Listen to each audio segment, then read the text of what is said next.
radio galaxy is a specific type of active galaxy that is incredibly luminous at radio wavelengths. While all galaxies, including the Milky Way, emit some radio waves, a radio galaxy emits up to 100 million times more radio energy than a normal galaxy. The defining feature of these galaxies is that the radio emission doesn't usually come from the stars themselves, but from massive lobes of energy that extend far beyond the visible boundaries of the galaxy. The anatomy of a radio galaxy. Radio galaxies are powered by a supermassive black hole at the center, but their visual structure is unique because of how the energy is released into intergalactic space. The core, the central engine, the black hole and its accretion disk, where the process begins. The jets, two highly collimated streams of plasma, electrons and protons, blasted out from the poles of the black hole at relativistic speeds.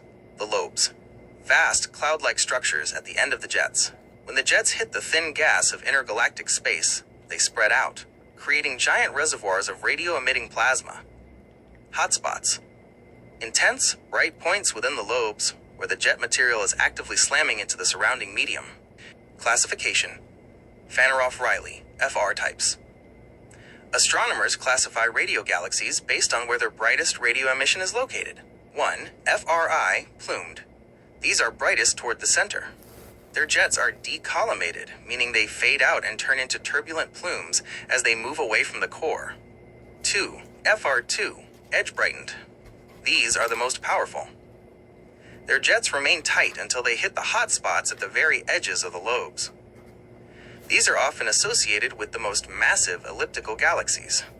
Why are they usually elliptical? Most radio galaxies are hosted by giant elliptical galaxies. There are a few reasons for this. Massive black holes, ellipticals, tend to have the most massive central black holes, capable of powering such immense jets. Merger history. Ellipticals are often the result of galaxy collisions. These collisions funnel massive amounts of gas toward the center, feeding the black hole and triggering the radio-loud phase. Cluster environment. Many radio galaxies sit at the center of galaxy clusters, where there is enough ambient gas for the jets to push against, creating the visible lobes. Radio galaxies versus quasars and blazars. It is all about the angle of view. According to the Unified Model of Active Galactic Nuclei, AGN, if you see the jet from the side, you see a radio galaxy with its massive lobes. If you see the jet at an angle, you see a quasar. If you look straight down the jet, you see a blazar. Notable examples. Cygnus A, one of the most famous and powerful radio galaxies. It appears as a normal-looking galaxy in visible light, but in radio maps, it displays two enormous lobes that dwarf the galaxy itself. Centaurus A, the closest radio galaxy to Earth. Because it is so close, we can see the incredible detail of its jets and the dark dust lane of the galaxy that hosts the engine. Hercules A, known for its spectacular twisted jets that look like smoke rings, stretching through millions of light-years of space.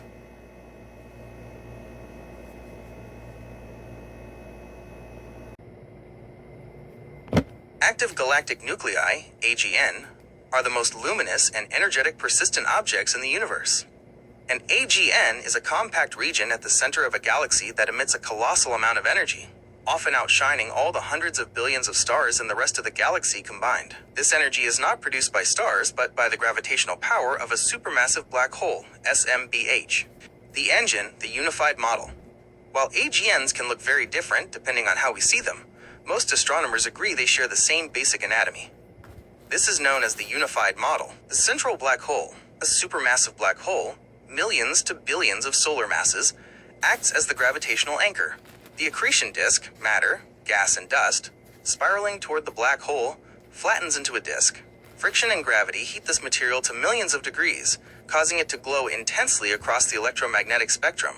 The torus, a thick donut of cooler dust and gas that surrounds the inner engine. This torus can hide the central engine from view if the galaxy is tilted a certain way. The jets. In some AGNs, powerful magnetic fields channel charged particles into twin beams that blast out from the poles at nearly the speed of light. Why do they look different? The observer's angle. The primary reason we have different names like quasar or radio galaxy is often just our line of sight. Name. Orientation. What we see, blazar, face on, we look directly down the barrel of the jet. It is blindingly bright and varies rapidly. Quasar, tilted. We can see the bright accretion disk and the broad line region clearly. SEYFERT galaxy, tilted/side-on, similar to quasars but found in spiral galaxies.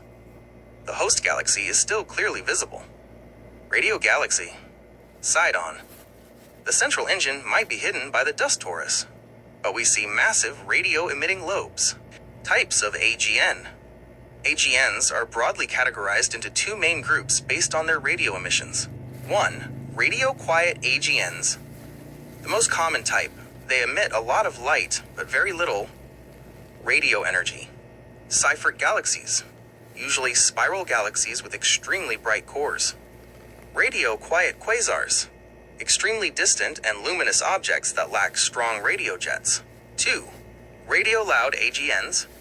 These produce massive relativistic jets and account for about 10% of the AGN population. Radio galaxies, typically hosted by giant ellipticals with enormous lobes. Blazars, the most energetic radio-loud objects due to their orientation. The role of AGNs in galactic evolution. AGNs are not just monsters at the center of galaxies, they are essential to how galaxies grow. Feedback. The energy and jets from an AGN can push gas out of the galaxy. This clears out the raw material needed to make stars, effectively quenching star formation and turning a young spiral galaxy into an older elliptical galaxy. Growth. The mass of the central black hole is almost always proportional to the mass of the galaxy's bulge, suggesting that the two grew together over billions of years, showing the interaction between an AGN jet and the surrounding galactic gas.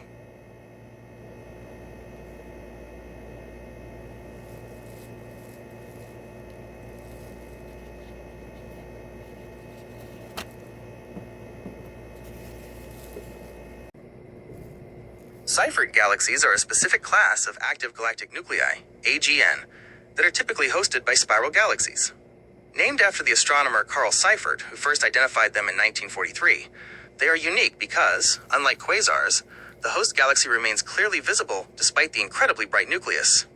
Key characteristics: extremely bright cores. The center of a SEYFERT galaxy emits as much radiation as the entire Milky Way, but from a region no larger than our solar system. Spiral hosts. While many powerful AGNs, like radio galaxies, are found in ellipticals, SEYFERTs are almost exclusively found in spiral galaxies. High-velocity gas. The light from their centers shows signatures of gas moving at incredible speeds, sometimes thousands of kilometers per second. Fluctuating brightness. Their luminosity can change significantly over short periods, weeks or months, suggesting the power source is very compact. The power source. Like all AGNs, SEYFERT galaxies are powered by a supermassive black hole, ranging from millions to tens of millions of solar masses, actively feeding on surrounding material.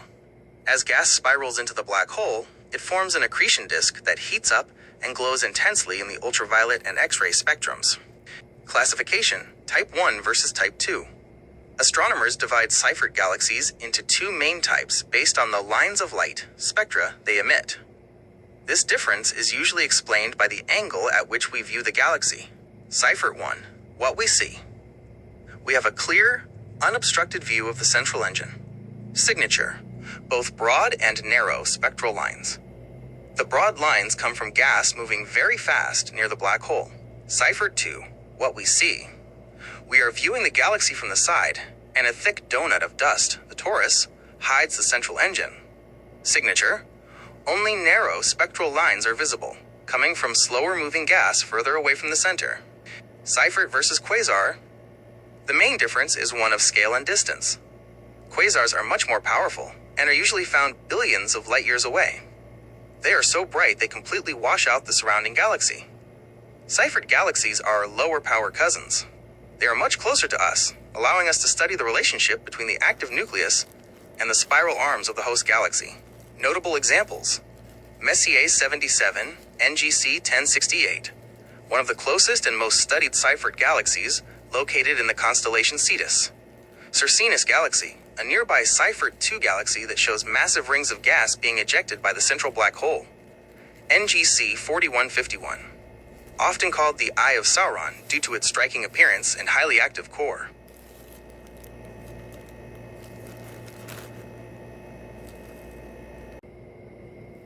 LL-AGNs, low luminosity active galactic nuclei, are the quieter, more common relatives of quasars and Seyfert galaxies. While a quasar is like a blinding stadium floodlight, an LL-AGN is more like a dim candle flickering at the center of a galaxy. Most galaxies in our local universe, including our own Milky Way, actually fall into this category. What makes them low luminosity? The defining feature of an LL-AGN is that it emits significantly less radiation than a standard AGN. In technical terms, their luminosity is typically less than 10 to the power of 42 ergs per second. There are two main reasons why an AGN might be low power. 1. Starvation. The supermassive black hole has very little gas or dust nearby to eat. 2. Inefficiency. The black hole is consuming material, but it is doing so in a way that doesn't produce much light, a process called radiatively inefficient flow. The most common types, LL-AGNs, are usually grouped into three specific categories. 1. Liners. Low ionization nuclear emission line regions. This is the most frequent type of LL-AGN. About 1/3 of all nearby galaxies are liners. They show specific light signatures, spectral lines, that suggest the gas at the center is being heated, but not nearly as intensely as in a Seyfert galaxy. 2. Low luminosity Seyfert galaxies. These are essentially mini Seyfert galaxies. They have the same structure as their brighter cousins, but are operating at a much lower throttle. 3. SGRA, the Milky Way core. Our own galaxy's center is the ultimate example of a dormant, or extremely low luminosity AGN. Our black hole is currently on a very strict diet, consuming only tiny amounts of gas, which is why the Milky Way isn't a bright quasar today. Key characteristics. Prevalence. Unlike quasars, which were more common in the early universe, LL-AGNs are everywhere in the modern, mature universe. Host galaxies. They are found in all types of galaxies, spirals, ellipticals, and lenticulars. Radiojets. Interestingly, even though they are dim and visible light, many LL-AGNs still produce small, weak radiojets. Hard to detect. Because they are so dim, they are often hidden by the light of the stars surrounding the nucleus. Astronomers often need X-ray or radio telescopes to confirm they are active. Why do we study them? LL-AGNs represent the retirement phase of a black hole. By studying them, astronomers can understand the full life cycle of a galaxy. How a black hole shuts down after its initial growth spurt. How the little bit of energy they do release still affects the galaxy's evolution. Whether a quiet black hole can wake up again if a new supply of gas, like a passing cloud or a merged satellite galaxy, becomes available. Notable examples. M81, Bode's galaxy, a beautiful spiral galaxy with a well-studied LL-AGN at its core. M104, the Sombrero galaxy, contains a liner-type nucleus that is quite active despite the galaxy's overall quiet appearance. M31, Andromeda. Like the Milky Way, our neighbor has a very dim, low-luminosity nucleus.